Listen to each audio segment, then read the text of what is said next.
केशवगढ़ के राजा वीरेंद्र प्रताप के यहाँ कोई पुत्र नहीं था, केवल एक पुत्री थी।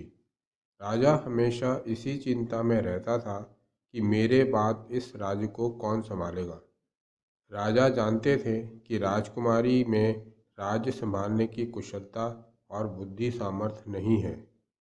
रात दिन वे ये ही सोचा करते थे कि राज्य का उत्तराधिकारी कैसे ढूंढें। वीरेंद्र प्रताप ने अपनी चिंता महामंत्री से कही। महामंत्री बोला, महाराज, इस समस्या का एक उपाय है। हमारे राज्य में कई ऐसे युवक हैं जो क्षत्रिय गुणों के साथ साथ बुद्धि में भी प्रवीण हैं। आप राजकुमारी का स्वयंवर रखिए। आप राज्य में घोषणा करवा दीजिए कि राजकुमारी से विवाह के इच्छुक नवयुवक स्वयंवर में भाग ले सकते हैं। घोषणा सुनकर कई नवयुवक स्वयंवर में भाग लेने आए। कई तरह की प्रतियोगिताएं हुई। उन नवयुवकों में एक युवक था महेंद्र सिंह। वह न केवल साहसी वीर योद्धा था, बल्कि नीति निपुण बुद्धिशाली युवक था। महेंद्र सिंह ने सारी प्रतियोगिताएं जीत लीं और प्रथम स्थान पर विजेता घोषित किया गया। राजा बोले, तुमने सर्वश्रेष्ठ प्रदर्शन किया है, तुम विजेता हो। तुम्हारे साथ राजकुमारी का विवाह होगा, परंतु इस राज्य की एक ऐसी समस्या है जिसका निवारण मैं स्वयं भी नहीं कर पाया हूँ। राजा बनने के पूर्व तुम्हारा कर्तव्य है कि तुम इस समस्या का निवारण करो, ताकि प्रजा को अपने नए राजा पर भरोसा हो जाए। महेंद्र सिंह ने पूछा, ऐसी कौन सी समस्या है जिसका हल आप भी नहीं खोज पाए? राजा बोले, राज्य के पश्चिम छोर पर एक दस्यु दल है। इस दल ने उस क्षेत्र में आतंक मचा रखा है। हमारे सैनिक अनेक प्रयत्न के हैं, परंतु उस दल को पकड़ नहीं पाए। उनका सरदार बहुत चालाक है, युद्ध कौशल में भी पारंगत है। तुम उस सरदार को पकड़ कर ले आओ। जितने सैनिक तुम्हें अपने साथ ले जाने हैं, ले जाओ।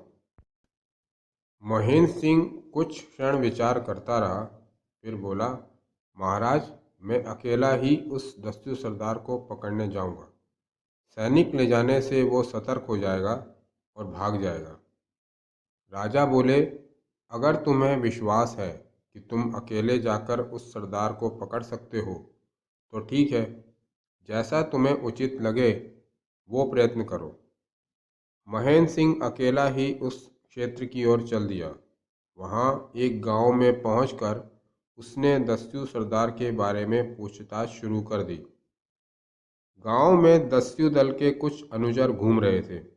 उन्हें जब ये पता लगा कि कोई उनके सरदार के बारे में पूछ रहा है, तो उन्होंने महेंद्र सिंह को पकड़ लिया और अपने सरदार के पास ले गए। दस्यु सरदार बोला, तुम कौन हो? महेंद्र सिंह बोला, मेरा नाम महेंद्र सिंह है। मैंने राजकुमारी के स्वयंवर के लिए रखी गई सारी प्रतियोगिताएं जीत ली हैं। मैं इस राज्य का राजा घोषित किया गया हूँ। मेरा कर्तव्य है कि इस राज्य में प्रजा को अगर कोई सताए तो मैं उसे पकड़कर उचित सजा दूँ। मैं तुमसे युद्ध करने आया हूँ। अगर मैंने तुम्हें हरा दिया तो तुम्हें अपने साथ राज्य ले जाऊंगा, और अगर तुमने मुझे हरा दिया तो तुम सर्वश्रेष्ठ योद्धा हो जाओगे, क्योंकि मैं इस समय सर्वश्रेष्ठ योद्धा हूँ, और तुम राजकुमारी से विवाह के अधिकारी हो जाओगे, साथ ही इस राज्य के राजा भी। दस्यु सरदार को प्रस्ताव अच्छा लगा। वो तुरंत तैयार हो गया। युद्ध में सरदार ने आसानी से महेंद्र सिंह को हरा दिया। फिर वो राज दरबार में उपस्थित होकर राजा से बोला, मैंने प्रतियोगिता में प्रथम स्थान पर आए महेंद्र सिंह को हरा दिया है, इसलिए अब मैं सर्वश्रेष्ठ हूँ। मैं अब राजकुमारी से विवाह करूँगा। यह सुनकर राजा और राजकुमारी सन्न रह गए। उन्हें कुछ समझ नहीं आ रहा था कि क्या उत्तर दें। तभी महेंद्र सिंह बोला, इसने मुझे हराया, ये यहाँ किसने देखा? ये कैसे साबित होगा कि ये युद्ध में जीत गए? इसलिए यहाँ सबके सामने एक बार युद्ध होना चाहिए। महेंद्र सिंह और दस्यु सरदार का एक बार फिर युद्ध हुआ। इस बार महेंद्र सिंह ने सरदार को युद्ध में हरा दिया। महेंद्र सिंह बोला, महाराज, यह दस्यु सरदार अब आपके हवाले है। राजा ने तुरंत सैनिकों को आदेश दिया, इसे पकड़कर कारागार में डाल दो। राजा ने महेंद्र सिंह से पूछा, मैंने तुम्हारे पीछे अपने गुप्तचर भेजे थे। उन्होंने देखा था तुम इस डाकू से हार गए थे, परंतु अब यहाँ पर तुमने इसे आसानी से हरा दिया। इसका क्या मतलब है? महेंद्र सिंह बोला, महाराज, अगर मैं इसे वहाँ पर हरा देता तो ये यहाँ मेरे साथ कभी नहीं आता। ये राजकुमारी से विवाह के लालच में यहाँ तक स्वयं ही पहुँच गया।